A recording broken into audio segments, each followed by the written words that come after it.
को अपनी बाहों में भर लिया। सुमित को मंडप से गायब देखकर अदम्य का दिमाग ठनक गया और वो बड़ी होशियारी से सुधा और योगेश के बीच से उठकर वहां से बाहर की ओर चला गया। ये साले दोनों तोता मैना जरूर मौके का फायदा उठाकर कहीं चोंच लड़ा रहे होंगे बैठकर। अदम्य यही सब सोचते हुए इधर उधर देखते हुए बाहर निकल आया और तभी उसकी नजरें सुमित पर पड़ गई और वो वहीं एक पिलर के पीछे खड़ा होकर उन दोनों को देखने लगा। सोनम खुद को संभालते हुए वापस अमित की तरफ मुड़कर खड़ी हो गई। अमित की नजरें अब भी सोनम की झुकी हुई पलकों पर ही थी। सोनम ने आहिस्ता से पलकें उठाकर अमित की तरफ देखा और उसके गले में अपनी दोनों बाहों का घेरा बनाकर धीरे से कहा कि आपकी चाहत को पूरा करने के लिए तो हम कभी इनकार कर ही नहीं सकते साहिब। सोनम का चेहरा अमित के चेहरे के एकदम करीब था, पर शर्म और घबराहट में उसकी पलकें खुद ब खुद बंद होती चली जा रही थी। कुछ ही देर में सोनम को अपने चेहरे पर, अपनी गर्दन पर अमित की गर्म सांसें महसूस होने लगी थी और इसके साथ ही सोनम के हाथों की पकड़ उसकी गर्दन पर कस गई थी। सुमित को एक दूसरे के इतने करीब देखकर अदम्य ने कड़वाहट से अपने हाथ को उस पिलर पर जोर से दे मारा। मुझसे बात करने में भी परहेज है स्वीट हार्ट को, और इस डेविल पर बहुत प्यार जताया जा रहा है। कोई नहीं स्वीट हार्ट, बहुत जल्दी ये प्यार तुम मुझे भी करोगी। डेविल से नहीं पर उसके एंजल से तो मैं अपना बदला ले ही सकता हूँ ना। अदम्य ने शैतानी से मुस्कुराते हुए कहा और वहां से मक्कारी से हंसते हुए चला गया। अमित ने सोनम के चेहरे को बहुत प्यार से निहारा और फिर उसके माथे को चूमकर कहा कि मेरी चाहत इन झुकी हुई पलकों में छिपी हुई आपकी खूबसूरत सी स्माइल है, घबराहट में बंद हुई पलकों की चिलमन नहीं। सोनम ने हौले से अपनी आंखें खोली और अमित की तरफ देखकर मुस्कुराकर उसके गले लग गई। पर हम आपके दिल की धड़कन में तो बसे हुए हैं ना। सोनम उसके सीने पर हाथ रखे हुए बोली। आपको अब भी कोई शक है? अमित ने सोनम के चेहरे को अपनी हथेलियों में भरते हुए कहा। सोनम अपने साहिब की आंखों में खो गई। मेरी उदासी को अपने प्यार की ठंडी छाया से दूर करने के लिए शुक्रिया जान। अमित अभी भी उसी की आंखों में डूबा हुआ था। यूं शुक्रिया कहकर हमें खुद से अलग मत कीजिए साहिब, आप तो हमारी जिंदगी हैं और हम अपनी जिंदगी को उदास कैसे रहने दे सकते हैं। सोनम ने हौले से अमित की दोनों आंखों को अपने होठों से छू लिया था। अमित ने सोनम को कसकर अपनी बाहों में भर लिया।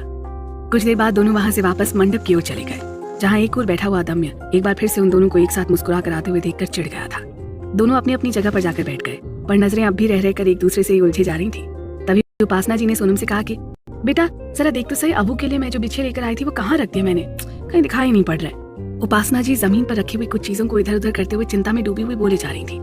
आप टेंशन मत लीजिए बुआ जी, हम देख रहे हैं, सोनम ने इत्मीनान से कहा और ध्यान से एक एक करके सब चीजों को उलट पुलट करके देखने लगी। पर छोटी सी डिबिया जिसमें वो 3 जोड़ी बिछे रखे हुए थे वो सोनम को कहीं नजर ही नहीं आया। बुआ जी यहाँ तो नहीं है, आप पक्का उन्हें लेकर आई थी ना? सोनम ने उपासना से कुछ याद करने के लिए बोला। गुड़िया जब ये सब सामान रखा था डलिया में तभी वो डिबिया भी रख ली थी इसी में, अब बाकी सब सामान है पर वो डिबिया ही ना दिख रही। उपासना जी ने चिंतित स्वर में कहा। कुछ ही देर में अभियान के फेरे पूरे होने वाले थे और थोड़ी ही देर में उस डिबिया की जरूरत पड़ने वाली थी, जो कि फिलहाल ना तो उपासना को दिख रही थी और ना ही सोनम को। आप परेशान मत होइए बुआ जी, हम ना अंदर जाकर देख कर आते हैं। अगर वो डिबिया यहाँ नहीं है तो फिर शायद अंदर रूम में कह गई होगी। सोनम ने उपासना के हाथ के ऊपर अपना हाथ रखते हुए कहा। ठीक है बेटा, तू देख कर आ, तब तक मैं ना यहाँ इधर उधर एक बार और देख लेती हूँ। उपासना जी ने कहा। माँ हम जरा डिबिया करा रहे हैं, यहाँ नहीं है तो शायद फिर अंदर कमरे में ही रह गई होगी। सोनम ने जाते जाते कविता जी से कहा और अंदर चली गई। ठीक है बेटा, देख लो जाकर, अगर मिल जाए तो ठीक है, क्योंकि उपासना दीदी का मन था कि अपनी शादी के बाद उनके लाए हुए ही बिछे पहने, नहीं तो मेरे पास दूसरे रखे हुए हैं। कविता जी ने मुस्कुराते हुए कहा और फिर अभियांग के फेरे देखने में व्यस्त हो गई। डिबिया का पीर। सोनम को अंदर जाते देख अमित ने सोचा कि ये अंदर क्यों जा रही है, पर फिर कविता जी के साथ बातचीत करते हुए देखकर उसे लगा कि शायद माँ ने उसे किसी काम से अंदर भेजा होगा, और ये सोचकर वो भी चुपचाप अपनी जगह पर बैठा रहा। सोनम अंदर पूजा के रूम में जाकर उपासना जी के बताए हिसाब से वो बिछिए की डिबिया ढूंढने लगी और अचानक से उसकी नजर एक चौकी के किनारे नीचे अटकी हुई एक डिबिया पर पड़ी, जिसके अंदर से झांक रहे बिच्छियों के नग की चमक से उसने फौरन पहचान लिया कि यही वो डिबिया है जिसकी वजह से उपासना बुआ जी को इतनी चिंता हो रही थी। वो नीचे की ओर थोड़ी सी झुकी और हाथ बढ़ाकर उसने वो बिछिया की डिबिया अपने हाथ में ले ली। वो जैसे ही मुस्कुराती हुई ऊपर की ओर उठी, सामने खड़े बंदे को देखकर उसके चेहरे का रंग बदल गया। ये सोनम कहाँ रह गई?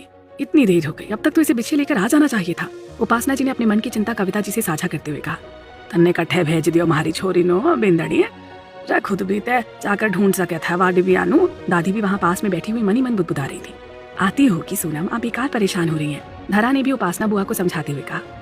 पर धरा बहू, फेरे पूरे हो चुके और अब पंडित जी कुछ ही देर में बिछिए मांगेंगे और सोनम अब तक बिछिए लेकर बाहर नहीं आई है। उपासना के साथ साथ कविता जी और रागिनी जी भी अब थोड़ी थोड़ी परेशान होने लगी थी। अमित का एक ध्यान पूरी तरह से अपनी माँ और मासी की बातों पर लगा हुआ था, पर उन सबके चेहरों के एक्सप्रेशंस देखकर अमित को कुछ तो लोचाए वाली फीलिंग आ रही थी। अपने चारों ओर का मुआयना करते हुए जब उसकी नजर मयंक के पीछे बैठे हुए उसके रिलेटिव पर पड़ी तो उसका माथा ठनक गया। अरे जंगली बिल्ला, अभी कुछ देर पहले तक तो यही था, अब एकदम से कहाँ गायब हो गया? वो कुछ और भी सोच पाता कि अंदर से सोनम की एक घुटी घुटी सी चीख सुनकर अमित के कान खड़े हो गए और वो बिजली की फुर्ती से वहां से उठकर अंदर की ओर भागा, जिधर से उसे सोनम की आवाज आने का अंदाजा लग रहा था। Oh my God, how can I be so irresponsible? मुझे उस पागल बिल्ली पर पूरी तरह से नजर रखनी चाहिए थी। अमित तेज कदमों से भागते हुए खुद को कोसता हुआ जा रहा था। मुझे सोनम के साथ ही रहना चाहिए था। I swear bad boy, अगर तूने आज एंजल को एक आंख से भी देखा ना, तो ये डेविल तेरी वो हालत करेगा कि तुझे तेरी परछाई भी पहचानने से इनकार कर देगी। आज तेरा पोस्टमार्टम ये डेविल करेगा, और आज मुझे एंजल की कसम भी रोक नहीं पाएगी। मयंक और अवनी भी अपनी जगह से उठकर अंदर की ओर भागे। दोनों को ही उनकी छोटी के साथ किसी अनिष्ट के होने की आशंकाएं घेरी हुई थी। पूनम जी, सत्येंद्र जी, कविता जी, अखिलेश जी, सभी लोग उस तरफ दौड़ पड़े जिधर अमित भागते हुए जा रहा था। सबके पीछे कुछ घबराए हुए और डरे हुए सुधा और योगेश भी आ रहे थे, और आज वो दोनों मुरली मनोहर से यही मना रहे थे कि आज अमित अदम्य का वो हाल करे कि अदम्य कुछ भी बोलने बतियाने की हालत में ही ना रहे। हालांकि उन दोनों की ये प्रार्थना भी उनके ही स्वार्थ की पूर्ति के लिए थी। अदम्य अगर होश में रहता तो उन्हें डर था कि मार खाने के डर से कहीं वो सुधा और योगेश का नाम भी उनके सामने ना उछाल दे, और पूनम जी और सत्येंद्र जी कहीं उन्हें सच में अपनी जिंदगी और जायदाद से बाहर निकाल कर ना फेंक दे। पूजा घर का वो कमरा जहाँ अभी कुछ देर पहले सोनम वो डिबिया ढूंढने आई थी, पूरी तरह से बिखरा पड़ा था। जहाँ तहाँ बिखरे हुए गिफ्ट पैक्स, फूलों की डलियां, फलों की टोकरियां, वहाँ की वो हालत शायद कमरे की और सोनम के हाल की चुगली भी कर रही थी। अमित ने एक सरसरी निगाह पूरे कमरे पर डाली और सामने कान्हा जी की मूर्ति की तरफ घूरते हुए गुस्से में बोला, अगर आज आपने सोनम के साथ कुछ भी गलत होने दिया तो मैं जिंदगी में कभी आपकी तरफ पलट कर देखूंगा भी नहीं। जितना उसके दिल में आपके लिए विश्वास है, मेरा दिल उतना ही आपसे नफरत करेगा। पीछे खड़े हुए उसके सारे दोस्त, सब परिवार वाले अमित की बातों को सुनकर स्तब्ध रह गए थे। वो वहां से मुड़ाई था कि एक बार फिर से उसके कानों में सोनम की चीख और कुछ सामान गिरने की आवाज आई, और वो वहां खड़ी हुई भीड़ को चीरते हुए जा ही रहा था कि मयंक की आवाज सुनकर वो ठिठक गया। रुकिए अमित, मैं भी आता हूँ आपके साथ। मयंक ने अवनी के साथ अपना गठबंधन खोलने के लिए हाथ आगे बढ़ा दिया। अरे बेटा, ये आप क्या कर रहे हैं? इस तरह से शादी अधूरी छोड़कर गठबंधन खोलकर जाना बहुत बड़ा अपशकुन होता है। रागिनी जी और पूनम जी दोनों कमोबेश एक ही साथ एक ही बात बोल रही थी, जो कि काफी हद तक सही भी था। मेरी बिट्टू मेरी जिंदगी का सबसे बड़ा शकुन है, और आज जब उसके साथ कुछ गलत हो गया तो फिर मेरी जिंदगी तो खुद ही एक अपशकुन बनकर रह जाएगी। मयंक की आंखें दुख और आंसुओं से लाल हो रखी थी। मयंक, मासी जी और आपकी माँ सही कह रही है, आपको अबू के साथ ही रुकना चाहिए। मैं जा रहा हूँ उसके पास। और फिर पीछे पलटकर सबकी तरफ देखकर तकलीफ से मुस्कुराते हुए बोला, वैसे भी वो मेरी जिम्मेदारी है, और मुझे मेरी जिम्मेदारी निभाना बहुत अच्छी तरह से आता है। ये जिम्मेदारी मैं किसी को दिखाने के लिए नहीं निभाता हूँ, और ना ही किसी सोशल स्टेटस को अपडेट करने के लिए। अमित ने जानबूझकर पूनम जी, सुधा और योगेश को घूरते हुए कहा। पूनम की निगाहें दुख और शर्म से नीचे जमीन में गड़ गई थी। अमित की जाती पुलकित भी उसकी तरफ तीर की तरह निकल गया था। सत्येंद्र जी वहीं जमीन पर ही गिर पड़े और बेहोश हो गए। पापा! मयंक उनकी तरफ दौड़ा और उनके सर को अपनी गोद में रखकर उन्हें होश में लाने की कोशिश करने लगा। अखिलेश जी ने मौके की नजाकत को समझते हुए तुरंत अपने फैमिली डॉक्टर को फोन करके घर बुला लिया था।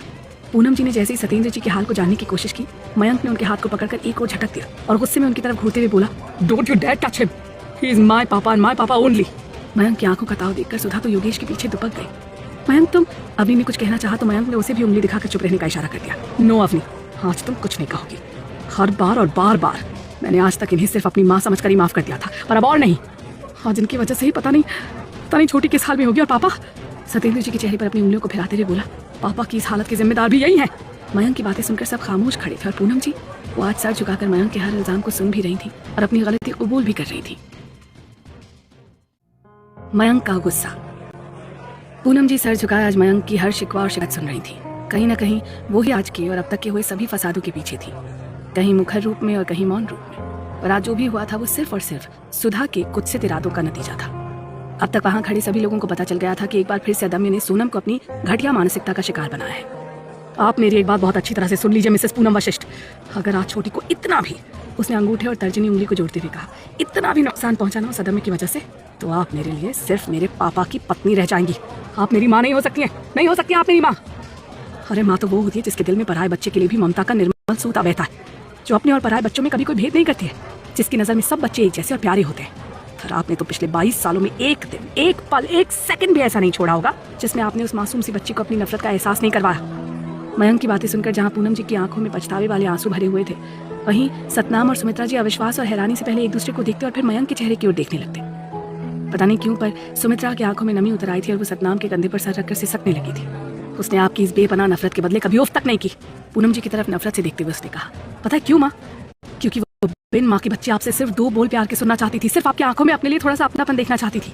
और उसने सुधा और योगेश को घूरते हुए कहा, और लोगों की तरह उसके मन में कभी भी आपकी बेशुमार दौलत के लिए ख्याल तक नहीं आया।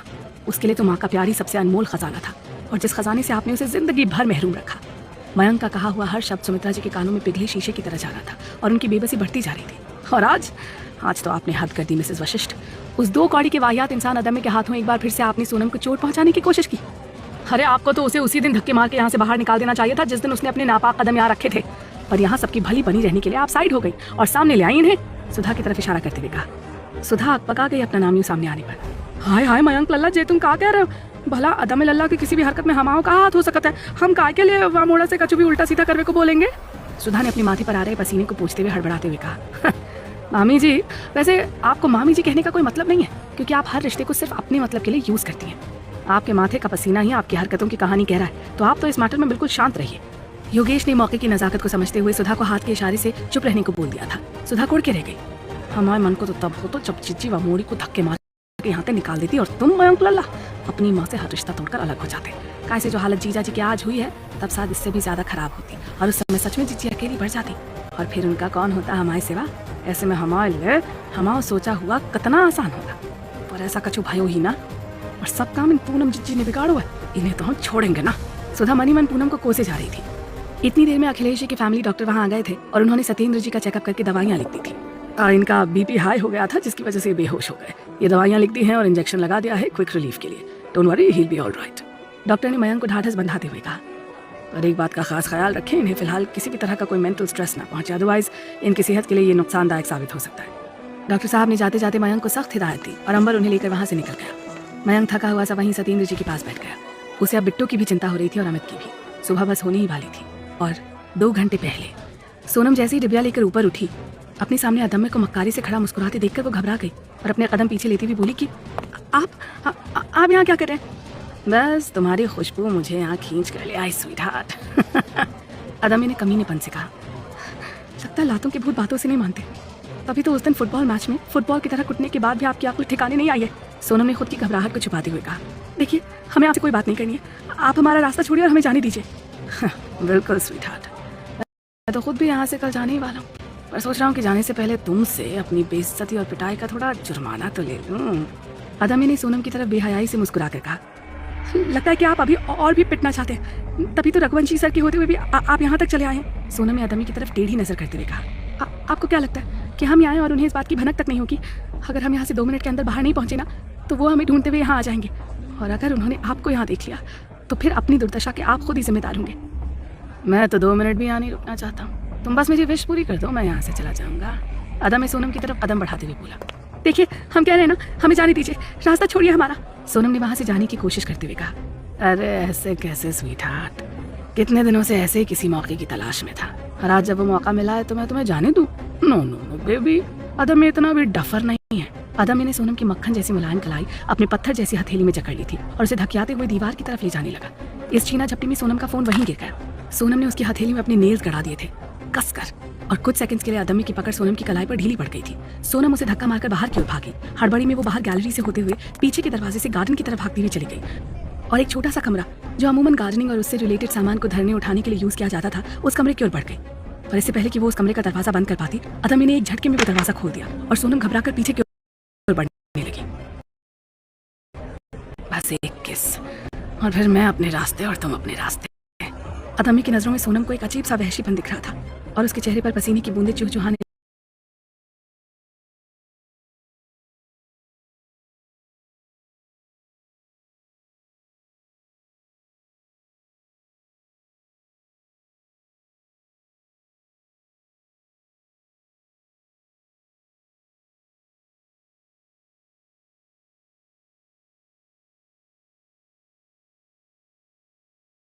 एक किस और फिर मैं अपने रास्ते और तुम अपने रास्ते। अदम्य की नजरों में सोनम को एक अजीब सा वहशीपन दिख रहा था और उसके चेहरे पर पसीने की बूंदें चुहचुहाने लगी थी।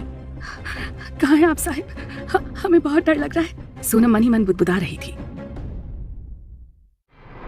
अदम्य शैतान, किसे याद कर रही हो?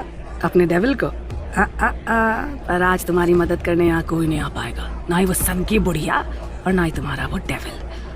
आज तुम्हें इस बैड बॉय के चंगुल से कोई नहीं बचा सकता स्वीट हार्ट। अदम्य के अंदर का शैताना पूरी तरह से उस पर हावी हो चुका था, तभी तो वो डेविल को ललकार रहा था। एक बार फिर से वो सोनम की तरफ बढ़ा। सोनम के हाथ में एक खुरपी आ गई थी और उसने पूरे जोर से अदम्य के ऊपर चला दी। अदम्य की एक चीख निकल गई थी। वो खुरपी उसके चेहरे की बाईं आंख के किनारे लगी और खून की धारा बह निकली उस जगह से। वो दर्द और खिसियाहट से बिलबिला गया। तेरी इतनी हिम्मत, तूने मुझ पर, हाँ, अदम्य अग्निहोत्री द बैड बॉय पर हाथ उठाया? तुझे तेरी औकात दिखानी पड़ेगी। साहिब, साहिब, आप कहाँ हैं? हमें आपकी जरूरत है साहिब। सोनम पूरे दम से चिल्ला रही थी कि शायद शादी के धूम धड़ाके के बीच अमित उसकी पुकार सुन ले। बस बहुत हो गया तेरा नाटक। अदमी ने सोनम के मुंह को अपनी उंगलियों से कसकर पकड़ते हुए अपनी तरफ घुमा लिया था। मुझे एक किस करने देने में इतना नखरे, और उस अमित को पप्पी के साथ साथ झप्पी भी फ्री में। हाँ, अदमी फिर से कमीनेपन से मुस्कुराने लगा था। सोनम ने अदमी के हाथ को अपने मुंह से झटकते हुए कहा, आप खुद की तुलना डेविल से कर रहे हैं। डेविल के आगे आप एक सूखे पत्ते की तरह कांपते हैं। आप उनके साथ अपनी बराबरी कर रहे हैं। आप तो उनके पैर के नाखून के बराबर भी नहीं है। डेविल के लिए तो उनकी एंजल खुद को न्यौछावर भी कर देगी, पर आप हमें हाथ लगाएं उससे पहले हम खुद को खत्म करना पसंद करेंगे। अरे हट, मेरे सामने सती सावित्री होने का नाटक करना बंद कर तू। मुझे अच्छी तरह से पता है कि तेरे जैसी खूबसूरत लड़कियां जिनके खानदान का भी कोई अता पता नहीं होता है ना, अपनी खूबसूरती के जाल में अमित जैसी ऊंची और मोटी आसामी को फंसाकर उनके पैसों से ऐश करती है। अरे बोल, तू मेरे को बोलना, कितना पैसा चाहिए तुझे? हाँ, मैं दूंगा, उस अमित से भी दुगना पैसा दूंगा। बस एक बार तू मेरा क्या मान ले। अदमी के अंदर का रावण आज सिर्फ अपनी बातों से ही सोनम का चीर हरण करने पर तुला हुआ था, पर सोनम अपने दोनों हाथों से अपने कानों को बंद किए उसकी बातों को अनसुना करने की कोशिश कर रही थी। 2 घंटे बाद वर्तमान में सोनम की पुकार अमित तक पहुंच रही थी और वो बस यही कहते हुए आ रहा था कि आई एम कमिंग जान, आई एम कमिंग। अमित की नजर भी उस छोटी सी कमरे की तरफ जा चुकी थी और वो गुस्से से उस ओर चल दिया। Bastard! Open the door! I say open the door! I will kill you, you bastard! Amit जोर जोर से उस बंद दरवाजे को धक्का मार रहा था। होफो, ये यहाँ भी आ धमका। अदम में मन ही मन सोचते हुए इधर उधर कोई खिड़की या दरवाजा देखने लगा अपने वहां से निकल भागने के लिए, पर उस छोटे से कमरे में सिर्फ एक ही दरवाजा था जिसे इस समय अमित बुरी तरह से धक्का देकर तोड़ने की कोशिश कर रहा था। अदम एक बार फिर से पर झपटने की कोशिश करने लगा। मुझे किस देने में भी परहेज है और अमित के साथ चिपक चिपक कर बातें करती है तू। हाँ, तब तेरा परहेज कहाँ चला जाता है? अदम गुस्से और नफरत से पागल हो उठा था। उसे ये भी होश नहीं रह गया था कि जिसे वो अपने नापाक हाथों से छूना चाह रहा था उसका सरपरस्त बाहर दरवाजे पर ही था, जो किसी भी समय दरवाजे को तोड़कर अंदर आने ही वाला था।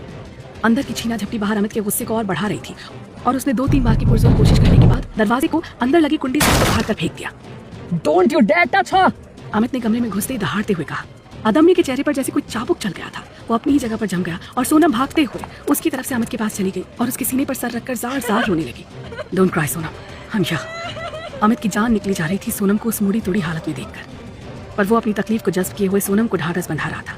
उसने सोनम की बाहों पर, चेहरे पर अदम्य की उंगलियों की छाप को देखते हुए अदम्य की तरफ गुस्से से देखकर बोला, तुझे मना किया था ना मैंने कि तू अपनी मनहूस शक्ल और साय को सोनम से दूर रखेगा, और तूने सोनम को अपने गंदे हाथों से छूकर आज अपनी मौत को दावत दी है। तब तक अमित के पीछे पीछे बाकी सब लोग भी वहां पहुंच गए थे और उनमें से किसी की भी हिम्मत नहीं थी और ना ही इच्छा थी कि आज वो अमित को और उसके गुस्से को रोके। सोनम को प्रिया, अंजलि और रश्मि हवाले करके अमित अदम्य की तरफ बढ़ गया और बिना उसे कुछ भी बोलने का मौका दिया उसे लातों और घूसों से कूटने लगा। सोनम प्रिया के कंधे पर सिर रखकर सुबह गई थी। अंजलि ने उसे पीछे की तरफ से अपना ही दुपट्टा उठा दिया था। How dare you touch my angel, how dare you! हर घूसे के साथ अमित के मुंह से निकले हुए ये शब्द सुमित्रा के दिल को बहुत राहत पहुंचा रहे थे। Relax devil, relax. अदम्य एक बार फिर से मक्कारी से हंसने लगा था। पीछे खड़े हुए सब रिश्तेदारों को देखकर उसकी घटिया दिमाग में फिर से घटिया मानसिकता जन्म ले चुकी थी। इतने सारे लोगों के सामने आज एक बार फिर से उसे सोनम को जलील करने का और अमित को नीचा दिखाने का मौका मिल गया था। अरे यार इतना क्यों हाइपर हो रहा है तू? ऐसा भी मैंने क्या कह दिया तेरी एंजल से जो तू इतना बावला हुआ जा रहा है? Don't you say anything like this. I will kill you, you bastard. Amit ने उसे चेताते हुए कहा। अरे मैंने तो सिर्फ उससे वही कहा जो वो तेरे साथ करने को तैयार रहती है और वो मेरे साथ भी कर ले, और उसके बदले मैंने उसे कीमत भी ऑफर की थी। अरे यार मैं इतना भी कमीना नहीं हूँ जितना तू मुझे समझता है डेविल। अदम्य अपने होठों से निकलते हुए खून को साफ करते हुए बोला। यू! अमित ने उसके मुंह पर 3-4 जबरदस्त पंच मारे और उसके कॉलर को पकड़कर बोला, मैं तेरा ये मुंह ही तोड़ दूंगा जिस मुंह से तू सोनम के लिए बकवास कर रहा है। अरे मेरा मुंह बंद करने से इस लड़की की हकीकत नहीं बदल जाएगी मिस्टर ट्रू डेविल। अदम्य ने अपनी कॉलर को अमित के हाथों से छुड़ाते हुए कहा। अरे इसकी जैसी लड़कियां जिनके खानदान का और उनके माँ बाप का कहीं कुछ अता पता नहीं होता ना, उनका कैरेक्टर बस यही होता है कि तेरे और मेरे जैसे खूबसूरत, डिसेंट और खानदानी लड़कों को अपनी खूबसूरती के बल पर फंसाती हैं ये और उनके पैसों पर ऐश करती हैं ये। आज ये तेरे साथ है और कल इसे तुझसे भी कोई अच्छा और मोटा आसामी मिल जाएगा ना तो ये तुझे छोड़ने में देर नहीं लगाएगी। और इसकी माँ भी ऐसी ही होगी, तभी तो इसे पैदा करने के बाद मंदिर में छोड़कर चली गई। अब जब जिस लड़की की माँ ही ऐसी हो तो फिर बेटी कैसे शरीफ हो सकती है? और उसी शरीफ लड़की से अगर मैंने 21 की डिमांड रखती तो क्या गलत किया?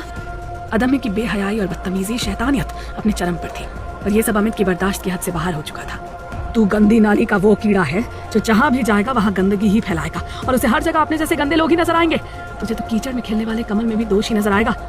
सोनम की माँ को तेरे जैसे नीच इंसान के कैरेक्टर सर्टिफिकेट की जरूरत नहीं है और सोनम के लिए तूने जो कुछ भी कहा है ना उसके लिए अगले 10 मिनट में तुझे बेहद अफसोस होगा। अमित ने इतना कहा और अदम्य की तबीयत से पिटाई करती लात घूसे से मार मार कर उसके चेहरे का नक्शा बदल दिया। वो तो उसे मार मार कर उसकी जान ही ले लेता अगर सोनम की घुटी घुटी सी आवाज उसके कानों में नहीं पड़ती। रुक जाइए साहब, रुक जाइए। अमित ने सोनम की तरफ गुस्से से लाल आंखों से देखा तो एक बार को तो सोनम भी घबरा गई थी। अमित का फैसला।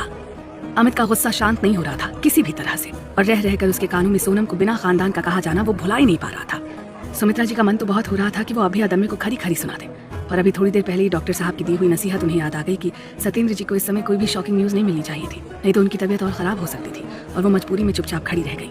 लेकिन अमित अब तक मन ही मन एक फैसला ले चुका था और उसने जमीन पर पड़े हुए दर्द से करार रहे अदम्य को उसके कॉलर से पकड़ा और अपने साथ घसीटते हुए वहां से अंदर हॉल की तरफ ले गया, जहां पर हैरान परेशान से अव्यंग, सुधा, योगेश, दादी और कुछ एक रिश्तेदार मौजूद थे। पूनम जी एक और नजरें झुकाए हुए खड़ी थी। सुधा और पूनम को देखते ही अदम्य लड़खड़ाते हुए उनकी तरफ आया और बोला कि मैंने आज जो कुछ भी किया या फिर इससे पहले भी जब भी कुछ करने की कोशिश की तो वो सब आप दोनों के कहने पर तो किया था। मुझे भरतपुर से यहाँ क्या सिर्फ इस शादी में शामिल होने के लिए बुलाया था आपने? अदम्य अब अपने साथ साथ सुधा और पूनम को भी फंसाने की कोशिश कर रहा था। आप ही तो चाहती थी कि सोनम इतनी जलील हो, उसकी इतनी इंसल्ट हो कि ये घर क्या मथुरा और वो आप सबकी जिंदगी से भी कहीं दूर चली जाए। और अगर जाते जाते मैंने सोनम से अपना थोड़ा सा मेहनताना मांग लिया तो क्या गलत किया? हाँ बुआ जी, हाँ। अदम्य ने मक्कारी से अपनी चाल चलते हुए हंसते हुए बोला। तभी एक झन्नाटेदार थप्पड़ उसके गाल पर आकर पड़ा और वो लड़खड़ा गया। इससे पहले कि वो खुद को संभाल पाता एक और थप्पड़ पड़ा सड़ाक उसके दूसरे गाल पर। उसका पूरा सिस्टम ही हिल गया। वो अदम्य की बांह झकझोरते हुए बोली, उम्मीद है कि अब तुम्हें तुम्हारी बकवास का जवाब मिल गया होगा। तुम्हें भरतपुर से यहाँ बुलाने वाली तुम्हारी मौसी जी हैं, मैं नहीं। तो जो कुछ भी कहना है उनसे कहो। और एक बात और, सोनम के साथ बदतमीजी करने की तुम्हें बिल्कुल ठीक सजा मिली है। अब अगर पुलिस की भी मार से बचना चाहते हो ना तो चुपचाप यहाँ से चले जाओ और भरतपुर के किसी खैराती अस्पताल में जाकर अपना इलाज करवाओ और फिर दोबारा कभी अपना ये नामुराद चेहरा लेकर मथुरा मत आना। अपनी करनी का ठीकरा मेरे ऊपर फोड़ने की जरूरत नहीं है, समझे तुम? हाँ हाँ जीजी, जे तुम अब अकेले हमें का अकेले कसूरवार ठहरा रही हो। सुधा ने खुद को फंसते हुए देखा तो परेशान हो उठी। सुधा के इतना कहते पूनम जी उसकी तरफ विस्मय से देखने लगी और बाकी सभी की संदेहास्पद नजरें पूनम जी की तरफ चली गई। क्या सच में कोई माँ ऐसी भी हो सकती है कि वो अपनी बेटी को इस कदर नुकसान पहुंचाना चाहती है? अरे सुना तो यह कि इनकी बेटी है ही नहीं, मंदिर में मिली थी, तभी शायद बेचारी को अभी तक माँ की ममता नहीं मिल पाई। अगल बगल खड़े हुए रिश्तेदार आपस में खुसर फुसर करने लगे थे। सोनम की रुलाई अब तक हिचकियों में बदल चुकी थी, पर आंखें अब भी आंसुओं से सराबोर हुई जा रही थी। तुम होश में तो हो सुधा, कुछ भी बोल रही हो? पूनम ने फौरन ही अपने ऊपर लग रहे इल्जामों को सिरे से खारिज करते हुए कहा। ले आओ, हम काय के लिए झूठ बोलेंगे जिज्जी? हमें का पड़ी है जो हम तुम्हारे बिना कहे तुम्हारे परिवार के मामले में पड़े? तुम खुद ही तो चाहती थी कि जे बिना खानदान की मोड़ी जाके माँ बाप का कछु पता ही नहीं है, तुम्हारे घर से मयंक लल्ला की जिंदगी से हमेशा हमेशा के लिए चली जाए। सुधा ने हाथ नचाते हुए कहीं न कहीं पूनम के चोर मन में छुपी हुई बातें आज सबके सामने रखती थी। पर आज का सच तो शायद कुछ और ही था, जिसे अभी तक पूनम भी शायद समझ नहीं पाई थी कि अब उनके मन में भी सोनम के लिए कोमलता घर करने लगी थी। इससे पहले कि वो अपने मन की बात समझकर खुले मन से सोनम को अपना पाती, अदम्य और सुधा के इस कारनामे ने उन्हें एक बार फिर से सवालों के घेरे में खड़ा कर दिया था। क्या अब तक का उनका मीठा बिहेवियर जो वो सोनम के लिए कर रही थी बस एक दिखावा था, ताकि अदम्य की इस हरकत पर कोई भी उन पर उंगली ना उठा सके और वो साफ साफ बच जाए? पूनम जी कसमसा कर रह गई थी, पर सच तो यही था कि सोनम के लिए उनकी पिछली सारी नफरत आज के इन 2-4 दिनों के प्यार और स्नेह पर हावी हो गए थे और वो सबकी नजरों में दोषी बन गई थी। खुद सोनम और अमित भी उन्हें हैरानी से देख रहे थे। सुधा, अपनी बकवास बंद करो तुम। मैं मानती हूँ कि मुझे सोनम पसंद नहीं थी शुरू से ही, और मैं ये भी चाहती थी कि सोनम मयंक से और हम सबसे दूर रहे, क्योंकि सोनम की वजह से ना ही मयंक और ना ही सत्येंद्र जी मुझसे ठीक से बात करते थे। सोनम पूनम की बात सुनकर एक बार फिर से रोने लगी थी। सोनम के आंसू उसकी गालों को भिगो रहे थे, जिसे प्रिया बार बार अपने दुपट्टे से पोंछ रही थी। अमित सोनम की इस बदहाली को बर्दाश्त नहीं कर पा रहा था। वो चुपचाप शादी के मंडप की तरफ मुंह करके खड़ा था और उसे घेरे खड़े थे उसके तीनों दोस्त। हाँ, मैं मानती हूँ कि मैं चाहती थी कि सोनम हम सबकी जिंदगी से चली जाए, और इसके लिए जब मयंक ने सोनम की शादी की बात यहाँ रघुवंशी हाउस में की तो मुझे खुशी हुई कि इसी बहाने से ही सोनम हमारी जिंदगी से चली जाएगी। और मैं सोनम के साथ ऐसा वैसा कुछ और करने की सोच भी नहीं सकती, बल्कि पिछले कुछ दिनों से तो मैं खुद ही सोनम को अपने दिल से अपनाने की कोशिश कर रही थी, क्योंकि मुझे अच्छी तरह से समझ में आ गया था कि मयंक और सत्येंद्र जी की जान बसती है सोनम में, और सोनम भी इन दोनों को बहुत मानती है। भला मैं क्यों इस अदम्य का सहारा लूंगी, और वो भी इस तरह से? कभी नहीं। पूनम जी ने अपनी सफाई देते हुए कहा। देख लो मौसी, जिन जीजी के गुणगान करते हुए तुम थकती नहीं थी, आज उन्होंने सरेआम तुम्हें और मुझे फंसाकर खुद को साफ साफ बचा लिया है। अदम्य ने चुटकी लेते हुए सुधा की तरफ देखकर कहा। हाय जीजी, काजे इल्जाम लगावे के लिए ही तुम हमें जा शादी में लेके आई थी? अरे कछु तो शर्म करो, झूठ बोलने से पहले जे तो सोच ले कि जा मनहूस से सबसे ज्यादा दिक्कत तो तुम्हें ही हती। हमें का पड़ी हती कि हम ही मथुरा आए के तुम्हारे संग जामूड़ी को ठिकाने लगावे के तरीके सोचते। सुधा ने एकदम से सारा दोष पूनम के ऊपर डाल दिया था। अब तक की सब बातों की गुनगुन सुनकर अंदर कमरे से सत्येंद्र जी के पास बैठे हुए अव्यंग भी बाहर आ गए थे, और पूनम जी की फूटी किस्मत कि सुधा की वो सारी बातें अव्यंग ने भी सुन ली थी। पूनम जी ने मुंह बिसोरते हुए सुधा के एक खींच के थप्पड़ मार दिया और उसके कंधे झकझोरते हुए कहा कि मुझे पता है कि तुम मेरी पीठ पीछे मेरे खिलाफ क्या क्या साजिशें कर रही थी। उसका एक नमूना मुझे उसी रात मिल गया था जब तुम और योगेश दोनों मिलकर मेरे खिलाफ मयंक को भड़काने की प्लानिंग कर रही थी। अरे तुमसे अच्छी तो ये लड़की थी, भले ही मेरी कोख से जन्म ना लिया हो, भले ही उसका मुझसे कोई सगा नाता नहीं था, पर उसने हमेशा मुझे माँ का मान सम्मान दिया। और तुम दोनों मेरे सगे भाई बहन होकर भी मेरे खिलाफ साजिश रच रहे थे। अरे थू है तुम दोनों पर। ऐसे सगे वालों से तो अच्छा है कि कान्हा मुझे एक सोनम जैसी बेटी और दे दे। पूनम ने अपने भाई बहन को बुरी तरह से लताड़ते हुए कहा। अरे मोरी मैया, वो वादिन जे चिच्ची ही हती जिनने सब बातें सुन ली थी और फिर चुपचाप वहां से चली गई थी। सुधा और योगेश दोनों एक दूसरे को लाचारी से देख रहे थे और मनी मन सोच रहे थे कि अब यहाँ से दाना पानी उठने का समय आ गया है। स्ट्रेंज, इस अनाथ मनहूस लड़की के लिए तुम सब आपस में एक दूसरे को नीचा दिखाने पर तुले हो। अरे मानना पड़ेगा, बड़ा तगड़ा जादू करके रखा है इस बिना खानदान की लड़की ने तुम सब पर। अब की अदम्य जो बोला, अमित ने गुस्से में उसकी नाक पर एक तगड़ा पंच मारा और वो अपनी नाक पकड़कर जमीन पर औंधे मुंह गिर पड़ा। सोनम रघुवंशी। पूनम जी अपनी बेबसी और पिछले किए गए गुनाहों की वजह से चुप खड़ी थी। मयंक की तो समझ में नहीं आ रहा था कि वो पहले किसे सजा दे, पूनम जी को, अपनी माँ को, सुधा मामी और योगेश मामा जी को, या फिर खुद को। वो सोनम के इतने करीब रहकर भी उसकी दुख की, उसकी तकलीफों की गहराई को समझ नहीं सका, नहीं जान सका उसके मुस्कुराते हुए चेहरे के पीछे की उदासी को। अखिलेश जी, कविता जी, रागिनी जी, किशोर जी, अनुराधा, दादी, सौरांजलि के माँ पापा, रश्मि के माँ पापा सब हतप्रभ खड़े थे। कहाँ सब कुछ हंसी खुशी माहौल में हो रहा था और कहाँ ये सब अचानक से इतना बड़ा बखेड़ा खड़ा हो गया। तुझे सोनम के लिए परेशान होने की जरूरत नहीं है जंगली बिल्ले, अमित ने अदम्य को जमीन पर ही पड़े हुए 2-4 लाते जमाते हुए कहा। और यहाँ मौजूद लोगों में से किसी को भी सोनम के लिए परेशान होने की, उनकी चिंता करने की कोई जरूरत नहीं है। अमित के हाव भाव देखकर सबका ध्यान उसकी तरफ ही चला गया। ये क्या करने जा रहा है, क्या कहना चाह रहा है डुक्कू? शायद यही सवाल वहां मौजूद सभी लोगों के मन में बैठ चुका था। आप सबको और खास तौर पर मथुरा वालों को सोनम के उनके घर में होने को लेकर, उनकी जिंदगी में शामिल होने को लेकर बहुत प्रॉब्लम्स है ना? आप सबको बहुत दिक्कत है सोनम के बिना खानदान के होने की, बहुत इंटरेस्ट है उनके माँ बाप के बारे में जानने का, उन्हें पैदा होने के कुछ समय बाद मंदिर में यूं छोड़कर चले जाने के बारे में जानने का। आज मैं आप सबके इन वाहियात और अजीब से सवालों का एक परमानेंट जवाब दे देता हूँ। अमित ने इनडायरेक्टली पूनम जी और सुधा, योगेश और उनकी तरफदारी कर रहे कुछ रिलेटिव्स को निशाने पर लेते हुए कहा।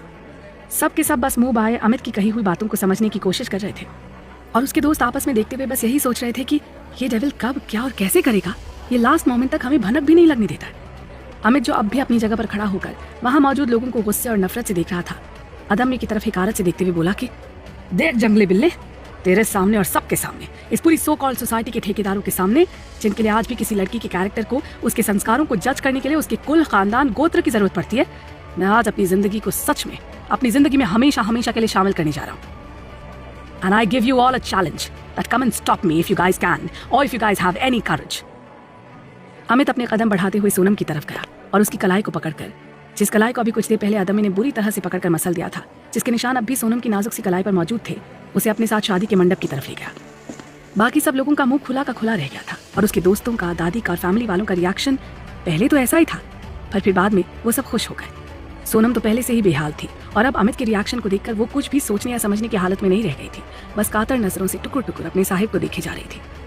अमित ने सोनम को अपने ठीक सामने खड़ा किया और उसकी आंखों में देखते हुए मन ही मन पूछा कि एंजल, आपको अपने डेविल पर भरोसा तो है ना? सोनम के होठों पर हंसी तैर गई और वो रोते हुए भी मुस्कुरा उठी। कितनी बार कहा है आपको कि डेविल तो आप दूसरों के लिए हैं, हमारे लिए तो आप हर बार फरिश्ते की तरह आकर हमारी सब मुश्किलों को आसान बना देते हैं। आप पर तो हमें अपने कान्हा जी से भी ज्यादा विश्वास है। अमित की आंखों में भी आंसू झिलमिला आए थे सोनम का जवाब सुनकर। उसने वहीं रखी हुई थाली में रखा हुआ सिंदूर अपनी 2 उंगलियों में लिया और सोनम की मांग में भर दिया। सोनम ने भी चुपचाप अपने सर को थोड़ा सा नीचे झुका दिया और आंखें बंद करके अमित के फैसले पर अपनी सहमति जता दी। आई थिंक अब यहाँ प्रेजेंट जितने लोगों को भी अब तक सोनम के खानदान, कुल, गोत्र वगैरह वगैरह के बारे में कोई जानकारी नहीं थी, अब उन सब लोगों को उनके सभी जरूरी सवालों के जवाब मिल गए होंगे। अमित ने सिंदूर से सनी हुई अपनी उंगलियों को हवा में लहराते हुए कहा। मुझे नहीं पता कि सोनम के वशिष्ठ होने पर कितने लोगों को नाराजगी थी और कितने लोग चिढ़ते थे और कितने ही लोग उन्हें वशिष्ठ मानते ही नहीं थे, पर आज के बाद सोनम मिसेस सोनम अमित रघुवंशी बन गई हैं और अब यही उनका खानदान है, यही कुल है, यही गोत्र है, सब कुछ है। अगर आज के बाद मैंने किसी के भी मुंह से सोनम के लिए कुछ भी उल्टा सीधा सुना तो फिर मैं ये भूल जाऊंगा कि आप सब लोग किसी न किसी तरह से मेरे रिलेटिव्स हैं, क्योंकि अब सोनम मिस सोनम वशिष्ठ नहीं, मिसेस सोनम रघुवंशी बन चुकी है और मैं अपनी मिसेस रघुवंशी की शान में किसी तरह की कोई गुस्ताखी बर्दाश्त नहीं कर पाऊंगा। अमित के इस तरह से खुल्लम खुल्ला सोनम को वशिष्ठ से रघुवंशी बना लेने पर जो विरोधी थे वो मुंह बंद करके खड़े हो गए थे, क्योंकि अमित सोनम का मंगेतर तो था ही और आज सोनम उसकी पत्नी भी बन गई, भले ही थोड़े से अजीब तरीके से बनी, पर सच तो यही था। अदम्य जमीन पर पड़े पड़े ये सब देख रहा था और दर्द और जिल्लत की वजह से उसने अपनी आंखें बंद कर ली थी। एक तरफ खड़े हुए सुमित्रा और सतनाम जी के चेहरों पर एक संतुष्टि थी पर एक कसक भी थी। वो लोग सब कुछ जानते हुए भी कुछ बोल नहीं पा रहे थे। पता नहीं क्यों पर इस मुंडे ने आज भी कुछ नहीं दसा इतने सारे लोगों के बीच। कुड़ी थी सच्चाई, सुमित्रा जी मनी मन सोच रही थी। मयंक पहले तो शॉक्ड रह गया था, पर बाद में उसके चेहरे पर मुस्कुराहट पसर गई। उसने अंदर बिस्तर पर अभी भी नींद के आगोश में लेटे हुए सत्येंद्र जी की तरफ देखकर मुस्कुराकर कहा कि मुबारक हो पापा, छोटी की विदाई का वक्त हो गया है। अब आप भी जल्दी से ठीक हो जाइए और उठकर बिट्टू की विदाई की तैयारियां कीजिए। अवनी भी आश्चर्य मिश्रित मुस्कुराहट से सुमित को देख रही थी। ये साला डेविल तो सच में डेयरिंग कर दिया रे। बाबा जी, तेरा साला तो बड़ा पहुंचा हुआ निकला रे। उस जंगली बिल्ली को तबीयत से कूट भी दिया और लगे हाथों कन्या का दान भी ले लिया। सौरभ ने धीमे धीमे एक एक शब्द चबाते हुए कहा। और बाय गॉड, मन तो उसका यही हो रहा था कि जिस गाने को डुग्गू ने मयंक की बारात निकलने के समय बंद करवा दिया था, उसको वो फिर से स्टार्ट करवा दे और आड़ा तिरछा उल्टा सीधा और जैसा चाहे भी वैसा डांस करे, और वो भी उस विलायती बिल्ले के चारों ओर गोल गोल घूमकर। अब गाना तो आप लोगों को पता ही होगा ना। बोंगड़ यार, तू फिलहाल अपने अंदर के डांसर को कंट्रोल कर और मुझे जरा इस पल को कैद कर लेने दे मेरी आंखों में। पुलकित ने सौरभ की तरफ बिना देखे हुए कहा। रश्मि, प्रियुल्स और अंजलि सभी लोग सुमित के लिए बहुत खुश हो रहे थे। सबके मन में अमित के इस कदम के लिए रजामंदी दिख रही थी। रब इंदनी मारे ने चूंटी तक काट जरा, माँ कोई सपना तक कौन देख रही से। दादी ने अपने अंदर की खुशी को दबाते हुए कहा। नहीं माँ, ये सच है, सपना नहीं है। आज अमित ने सच में सोनम को अपनी जिंदगी में शामिल कर ही लिया है। कविता जी ने भी अपनी आंखों में खुशी के मारे निकले हुए आंसुओं को पोंछते हुए कहा। बिंदनी महाराते नाचने का मन कर रहा है। दादी ने थोड़ी सी दबी हुई आवाज में कहा। राफ्ता राफ्ता देखो, आंख मेरी लड़ी है, आंख जिससे लड़ी वो पास मेरे खड़ी है। ओफो माँ, कुछ देर के लिए अपने इमोशंस को काबू में रख लीजिए, यहाँ भी सब कुछ ठीक नहीं हुआ है, कविता जी ने दादी के हाथ को पकड़कर समझाते हुए कहा। मयंक जो अब तक खड़ा स्माइल कर रहा था, एकदम से चेहरे पर गंभीरता लिए हुए सुमित की तरफ बढ़ा और अमित की तरफ देखते हुए मंडप में डरे सहमे से बैठे हुए पंडित जी की तरफ गया। अब जरा सी देर में इतना बड़का बवाल हुई कभा, तो बेचारे पंडित जी की तो हवा टाइट होनी थी। बेचारे सोच रहे थे कि भले ही दक्षिणा ना मिले, पर यहाँ से जितना जल्दी हो सके निकलने में भलाई थी। मयंक पंडित जी से बोला, पंडित जी फेरों का इंतजाम कीजिए। सुमित की शादी। मयंक ने पंडित जी को फेरों की व्यवस्था करने को जैसे ही कहा, पंडित जी फुर्ती से हवन कुंड में अग्नि प्रज्वलित करने में जुट गए। कविता जी ने जल्दी से अपनी शादी की चुनरी, क्योंकि उस समय उन्होंने अपनी साड़ी के साथ सर पर डाली हुई थी, खुद से उतारकर सोनम को उड़ा दी। अमित ने मयंक के सामने नजरें झुकाए हुए कहा कि सॉरी मयंक, पर मुझे इस समय यही सही लगा। क्या आपको आपके फैसले पर कोई अफसोस है, या फिर आपको लग रहा है कि आपने ये सब किसी जल्दबाजी में कर दिया है? मयंक चेहरे पर गंभीरता ओढ़े हुए अमित के जवाब में खड़ा था। नहीं, बिल्कुल भी नहीं। ना ही मुझे मेरे फैसले पर कोई अफसोस है और ना ही मैंने ये फैसला महज जज्बातों में आकर जल्दबाजी में लिया है। अमित ने मयंक के सवालों का बिल्कुल वही जवाब दिया था जिसकी मयंक को उम्मीद थी। तो फिर आप सॉरी क्यों बोल रहे हैं अमित? मयंक ने अमित के दोनों हाथों को अपने हाथों में थाम लिया था। कुछ देर सोनम की ओर देखकर, जो इस समय कविता जी और दादी के साथ खड़ी हुई फेरों के लिए हाथों में चूड़ियां पहन रही थी, उसने कहा, सच कहूं तो आज आपने मेरी दिल की दबी हुई इच्छा पूरी कर दी अमित। सोनम को आपकी पत्नी बनना ही था, पर मैं चाहता था कि ये काम जल्द से जल्द हो जाए, जिससे वो मथुरा में रहते हुए फिर से किसी अप्रत्याशित घटना की शिकार न बन सके। पर कभी आपसे कहने की हिम्मत नहीं हो पाई, पता नहीं आप क्या समझ बैठते। पर अब मैं बिल्कुल निश्चिंत हो गया हूँ। मुझे पूरा विश्वास है कि बिट्टू का ख्याल आपसे ज्यादा और कोई नहीं रख सकता, मैं भी नहीं। मैंने भी नहीं सोचा था कि ये सब अचानक ऐसे हो जाएगा। वो तो इस अदम्य की बातों ने मेरा दिमाग खराब कर दिया था, और रही सही कसर यहाँ खड़े तमाशबीन लोगों ने पूरी कर दी, जिसके चलते मुझे ये फैसला लेना पड़ा। वैसे मयंक, अभी पापा वो तो अभी बेहोश हैं। अमित फिलहाल झिझक रहा था सत्येंद्र जी को पापा कहने में। अब भाई, डेविल से इतनी जल्दी फॉर्मली बिहेव करने की उम्मीद तो बेमानी है ना। आप फिक्र न करें अमित, मुझे पता है कि जब पापा को सोनम और आपकी इस अचानक शादी का पता चलेगा तो वो थोड़ा सा हैरान जरूर होंगे, पर जब उन्हें सच्चाई पता चलेगी और ये भी पता चलेगा कि किन कंडीशंस में आपने ये फैसला लिया, आप देखना सबसे ज्यादा खुश वही होंगे। मयंक ने अमित को समझाया और फिर मंडप की तरफ इशारा करते हुए कहा, हाँ ये चलिए, हवन कुंड तैयार हो गया। अब गठबंधन कैसे हो? प्रिया भी यही सोच रही थी कि अमित ने उसके कान में कुछ कहा और प्रिया मुस्कुराते हुए बोली, वाह भाई, सच में आपके दिमाग का जवाब नहीं। प्रियू ने सोनम के सर पर डाली हुई चुनरी का एक किनारा लेकर अमित के रुमाल के एक सिरे से बांध दिया और फिर बचे हुए रुमाल को उसकी जीन्स की पॉकेट में खोस दिया। अमित का जुगाड़ देखकर रवि, पुलकित, सौरभ बोले, सच में साला डेविल है। हर प्रॉब्लम का तोड़ इसके पास सीधा ना सही, टेढ़ा ही सही, पर होता जरूर है। अरे छोरो, टेढ़ा सा पर मारा सा। दादी ने पास ही खड़े हुए लड़कों की फिरकी लेते हुए कहा, आज तो यो छोरा साबित करी दियो से कि यो म्हारा छोरा इससे, और वो भी घना टेढ़ा, बिल्कुल म्हारी तरिया। सोमित के फेरों के साथ साथ ही अव्यंग की शादी की कुछ बची हुई अधूरी रस्मों को पूरा किया गया। मयंक ने अवनी के गले में मंगलसूत्र पहना दिया, पर जब अमित से कहा गया कि वो भी सोनम के गले में मंगलसूत्र पहनाए, तो कविता जी और दादी एक दूसरे का मुंह देखने लगी। अब क्या करें माँ, ये एकदम से मंगलसूत्र कहाँ से आ जाएगा? प्रिया भी थोड़ी परेशान हो गई थी। रच छोरे था चिंता कतई कोणी कर, यो थारा खुराफाती भाई जरूर इसके लिए भी कुछ सोच के बैठा होगा। ए था बस देखती जा पड़े भाई के जुगाड़े नू, दादी ने धीरे से प्रिया के कान में कहा, तो प्रिया शरारत से मुस्कुराकर दादी की तरफ देखने लगी। मारे को था का वास्ते देख रही सा? अरे हमारे पास कोई रसमलाई कोनी रखी सा जो मैं थारे नू दे दूंगी। दादी ने प्रिया को आगे देखने का इशारा करते हुए कहा, हाय महारा दादी, था और थारी यो घनी चोखी बातें, किसे रसमलाई ते कम से क्या? पीयू ने दादी की तरफ एक आंख विंक करते हुए उनके गले में अपनी बाहें डालकर झूलते हुए कहा। और सच में अमित ने अपने हाथ में बंधे हुए कलावे को खोलकर सोनम के गले में बांध दिया